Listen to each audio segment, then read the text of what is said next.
ಕರಾವಳಿಯಲ್ಲಿ ದಿನ ಕಳೆದಂತೆ ವರುಣನ ಆರ್ಭಟ ಹೆಚ್ಚಾಗ್ತಾ ಇದೆ. ನದಿ ತೊರೆಗಳೆಲ್ಲವೂ ಕೂಡ ಧುಮ್ಮಿಕ್ಕಿ ಹರಿತಾ ಇದ್ರೆ, ಸಮುದ್ರದಲ್ಲಿ ಕಡಲ್ಕೊರೆತ ಹೆಚ್ಚಾಗ್ತಾ ಇದೆ. ತಗ್ಗು ಪ್ರದೇಶದ ಮನೆಗಳಿಗೆ ನೀರು ನುಗ್ತಾ ಇದೆ. ಹಲವು ಕಡೆ ಗುಡ್ಡ ಕುಸಿತಗಳಾಗ್ತಾ ಇದೆ. ಹೀಗೆ ಹಲವು ರೀತಿಯ ಸಮಸ್ಯೆಗಳನ್ನ ಮಳೆಯಿಂದ ಕರಾವಳಿ ಭಾಗದ ಜನ ಅನುಭವಿಸ್ತಾ ಇದ್ದಾರೆ. ಇದಕ್ಕೆ ಸಂಬಂಧಪಟ್ಟಂತೆ ಒಂದು ರಿಪೋರ್ಟ್ ಇದೆ, ನೋಡ್ತಾ ಹೋಗೋಣ. ಉತ್ತರ ಕನ್ನಡದಲ್ಲಿ ವರುಣನ ಆರ್ಭಟ, 10 ಗ್ರಾಮಗಳು ಜಲಾವೃತ, ಭೂಕುಸಿತ, ಸಮುದ್ರ ತೀರದಲ್ಲಿ ಕಡಲ್ ಕೊರೆತ. ಉತ್ತರ ಕನ್ನಡ ಜಿಲ್ಲೆಯಲ್ಲಿ ವರುಣ ಆರ್ಭಟಿಸ್ತಾ ಇದ್ದಾನೆ. ಜಿಲ್ಲೆಯ ಕರಾವಳಿ ಭಾಗದಲ್ಲಿ ಮಳೆಯಿಂದ ನಿರಂತರ ಹಾನಿಯಾಗ್ತಾ ಇದೆ. ಕಾರವಾರದ ಚಂಡಿಯ ಗ್ರಾಮದ ಕದಂಬ ನೌಕಾನೆಲೆ ಭಾಗದ ಇಡೂರಿನಲ್ಲಿ ನೌಕಾನೆಲೆಯ ಕಾಮಗಾರಿಯಿಂದ ತಗ್ಗು ಪ್ರದೇಶಕ್ಕೆ ನೀರು ನುಗ್ಗಿದೆ. ಗುಡ್ಡದಿಂದ ಹರಿದು ಬಂದ ನೀರು ಇಡೀ ಗ್ರಾಮವನ್ನ ಜಲದಿಗ್ಬಂಧನಕ್ಕೆ ಒಳಪಡಿಸಿದೆ. 25 ಮನೆಗಳಿಗೆ ನೀರು ನುಗ್ಗಿದ್ರೆ ರಸ್ತೆಯಲ್ಲಿ ನೀರು ನಿಂತು ಸಂಪರ್ಕ ಕಡಿತವಾಗಿದೆ. ಅಂಕೋಲದ ಹಾರವಾಡದಲ್ಲಿ ಕಡಲ ಕೊರೆತದಿಂದ ತೀರ ಪ್ರದೇಶ ಕೊಚ್ಚಿ ಹೋಗಿದೆ. ಹೊನ್ನಾವರದ ರಾಷ್ಟ್ರೀಯ ಹೆದ್ದಾರಿ 66ರ ಕರ್ನಲ್ ಹಿಲ್ನಲ್ಲಿ ಗುಡ್ಡ ಕುಸಿತ ಆಗಿದೆ. ಇದಲ್ಲದೆ ರಾಷ್ಟ್ರೀಯ ಹೆದ್ದಾರಿ 63ರ ಕಾರವಾರ ಹುಬ್ಬಳ್ಳಿ ಬಳ್ಳಾರಿ ರಸ್ತೆಯ ಅರೇಬೈಲ್ ಘಟ್ಟದಲ್ಲಿ ಮರ ಬಿದ್ದು ಸಂಚಾರಕ್ಕೆ ಅಡ್ಡಿಯಾಗಿತ್ತು. ಇನ್ನು ಭಟ್ಕಳದ ರಾಷ್ಟ್ರೀಯ ಹೆದ್ದಾರಿ ಉದ್ದಕ್ಕೂ ನೀರು ನಿಂತು ಜನ ಪರದಾಡಿದ್ರು. ಇನ್ನು ಕುಮಟಾದ ವಾಲಗಳ್ಳಿಯಲ್ಲಿ ಮಳೆಗೆ ಮನೆ ಸಂಪೂರ್ಣ ಕುಸಿತ ಕಂಡಿದೆ. ಮಳೆ ಆಗ್ತಾ ಇದೆ. ಅದರ ಜೊತೆಗೆ ಕಾರವಾರ ಭಾಗದಲ್ಲಿರೋ ತಗ್ಗು ಪ್ರದೇಶದಲ್ಲಿ ಈಗ ನೀರು ತುಂಬ್ತಾ ಇರುವಂಥದ್ದು.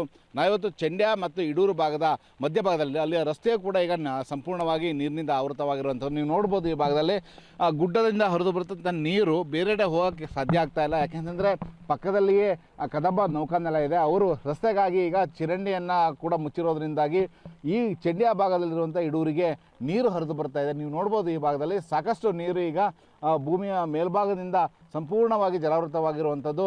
ಜೊತೆಗೆ ರಸ್ತೆಯು ಜಲಾವೃತವಾಗಿದೆ. ಈಗ ಜನರು ಕೂಡ ಊರಿನ ಜನರು ಕೂಡ ನಡ್ಕೊಂಡು ಬರ್ತಾ ಇದ್ದಾರೆ. ನೀವು ನೋಡ್ಬೋದು ಈ ಭಾಗದಲ್ಲಿ ಇದು ರಸ್ತೆ ಇರುವಂಥದ್ದು. ಈ ರಸ್ತೆಯಲ್ಲಿ ಕೂಡ ಸಂಪೂರ್ಣವಾಗಿ ಈಗ ನೀರು ನಿಲ್ತಾ ಇದೆ. ಹೆಚ್ಚಿನ ಮಳೆ ಆದರೆ ಇನ್ನೂ ಕೂಡ ಹೆಚ್ಚು ಪ್ರವಾಹ ಈ ಭಾಗದಲ್ಲಿ ಆಗುವಂತಹ ಸಾಧ್ಯತೆಗಳಿದ್ದಾವೆ. ಇದು ಜಿಲ್ಲಾಡಳಿತದ ಪರಿಸ್ಥಿತಿ ಇರುವಂಥದ್ದು. ಬೋಟನ್ನು ಇಟ್ಟು ಹೋಗಿದ್ದಾರೆ. ಊರಿನವರೇ ಏನಾದರೂ ನೀರು ಹೆಚ್ಚು ಬಂದರೆ ಅವರೇ ರಕ್ಷಣೆ ಮಾಡಿಕೊಂಡು ಅವ್ರ ಪಾಡಿಗೆ ಅವರು ಈಗ ಸೂಕ್ತ ಸ್ಥಳಗಳಿಗೆ ಹೋಗುವಂಥ ಪರಿಸ್ಥಿತಿ ಇರುವಂಥದ್ದು. ಜಿಲ್ಲಾಡಳಿತ ಕೂಡ ನಿರ್ಲಕ್ಷ್ಯ ವಹಿಸ್ತಾ ಇದೆ. ನೀವು ನೋಡ್ಬೋದು ಈ ಭಾಗದಲ್ಲಿ ಯಾವ ರೀತಿಯಲ್ಲಿ ನೀರು ಈಗ ತುಂಬ್ತಾ ಇದೆ ಅಂತೇಳಿ. ಬಹುತೇಕ ಈ ಭಾಗದಲ್ಲಿ ಇದೇ ಮೊದಲನೇ ಬಾರಿಗೆ ಈಗ ಇಷ್ಟು ಮಟ್ಟದಲ್ಲಿ ಈಗ ನೀರು ಏರ್ತಾ ಇರುವಂಥದ್ದು.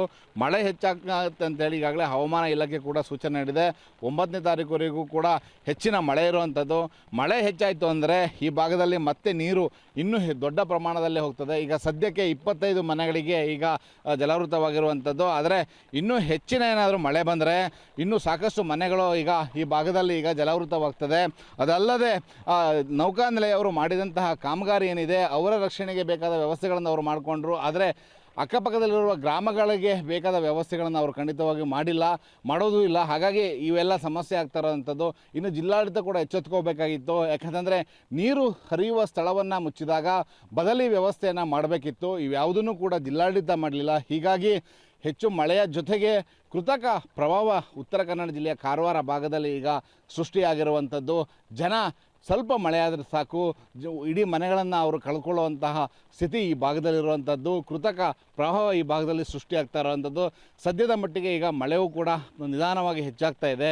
ಒಂದು ವೇಳೆ ಈ ಭಾಗದಲ್ಲಿ ಇನ್ನೂ ಹೆಚ್ಚಿನ ಮಳೆ ಬಂದರೆ ಗುಡ್ಡದಿಂದ ಬಂದಂತಹ ನೀರು ಈ ಗ್ರಾಮದ ಸುತ್ತಮುತ್ತ ಆವರಿಸ್ತದೆ. ಮತ್ತಷ್ಟು ಪ್ರವಾಹ ಆತಂಕ ಈ ಭಾಗದಲ್ಲಿ ಎದುರಾಗಿರುವಂಥದ್ದು. ಸಮುದ್ರಕ್ಕಿಳಿದು ಪ್ರವಾಸಿಗರ ಮೋಜು ಮಸ್ತಿ. ಇನ್ನು ಮಲೆನಾಡಿನಲ್ಲಿ ಸುರಿದ ಮಳೆ ಪಶ್ಚಿಮ ಘಟ್ಟ ಭಾಗದ ಜಲಪಾತಗಳಿಗೆ ಜೀವ ಕಳೆತಂದಿದೆ. ಅಂಕೋಲ ತಾಲೂಕಿನ ವಿಭೂತಿ ಫಾಲ್ಸ್ಗೆ ಹೆಚ್ಚಿನ ನೀರು ಹರಿದು ಬರ್ತಾ ಇದೆ. ಗೋಕರ್ಣ ಕಾರವಾರ ಕಡಲ ತೀರದಲ್ಲಿ ಪ್ರವಾಸಿಗರ ನಿರ್ಬಂಧದ ಮಧ್ಯೆ ಹುಚ್ಚಾಟವನ್ನ ಮೆರೆದಿದ್ದಾರೆ. ಕರಾವಳಿ ತೀರ ಪ್ರದೇಶದಲ್ಲಿ ಹೆಚ್ಚು ಮಳೆ ಆಗ್ತಾ ಇರೋ ಕಾರಣ ಕಾರವಾರ, ಅಂಕೋಲ, ಕುಮಟಾ, ಹೊನ್ನಾವರ, ಭಟ್ಕಳ ತಾಲೂಕಿನ ಶಾಲಾ ಕಾಲೇಜುಗಳಿಗೆ ರಜೆ ಘೋಷಿಸಲಾಗಿದೆ. ಡಿಡಿಪಿಐನಿಂದ ಯಾವುದೇ ಅಲ್ಲಿಂದ ರಜೆ ಘೋಷಣೆ ಬಗ್ಗೆ ಯಾವುದೇ ನಮ್ಗೆ ಅವರು ಮಾಹಿತಿ ಬಂದಿಲ್ಲ. ಅವರು ನಮ್ಗೆ ಯಾವುದೇ ರೀತಿಯಲ್ಲಿ ಕೋರಿಲ್ಲ. ಸೊ ಹೀಗಾಗಿ ನಾವು ಆ ಭಾಗದಲ್ಲಿ ರಜೆ ಘೋಷಣೆ ಬಗ್ಗೆ ಬಗ್ಗೆ ಯಾವುದೇ ವಿಚಾರ ಮಾಡಿಲ್ಲ. ಸೊ ಕೋಸ್ಟಲ್ ಭಾಗದಲ್ಲಿ ಹೆಚ್ಚಿಗೆ ಮಳೆ ಆಗ್ತಾ ಇರೋದ್ರಿಂದ ನಮಗೆ DDPI ಅವರು ಏನೈತಿ ಒಂದು ರಜೆ ಕೋರಿದ್ರು. ಹೀಗಾಗಿ ನಾವು 5 ತಾಲೂಕುಗಳಿಗೆ ಕೋಸ್ಟಲ್ ಭಾಗ ರಜೆಯನ್ನು ಘೋಷಣೆ ಮಾಡಿ. ಸದ್ಯ ಜಿಲ್ಲಾದ್ಯಂತ ಉತ್ತಮ ಮಳೆ ಆಗ್ತಾ ಇದೆ. ಮಂಗಳವಾರದವರೆಗೂ ಆರೆಂಜ್ ಅಲರ್ಟ್ ಕೊಡಲಾಗಿದೆ. ಮಳೆಯಿಂದ 189 ಮನೆಗಳು ಸಂಪೂರ್ಣ ಹಾನಿಯಾಗಿದೆ. 8 ಕಾಳಜಿ ಕೇಂದ್ರಗಳನ್ನು ತೆರೆಯಲಾಗಿದೆ. 10 ಗ್ರಾಮಗಳು ಜಲದಿಗ್ಬಂಧನದಲ್ಲಿದ್ದರೆ ಹಲವು ಸೇತುವೆಗಳು ನೀರಿನಲ್ಲಿ ಮುಳುಗಿದೆ. ನದಿಗಳು ಅಪಾಯದ ಮಟ್ಟವನ್ನು ತಲುಪಿದ್ರೆ ಕದ್ರಾ ಜಲಾಶಯದಿಂದ ನಿರಂತರ ನೀರು ಹೊರಬಿಡಲಾಗ್ತಾ ಇದೆ. Naveen Sagar, public TV, Karwar.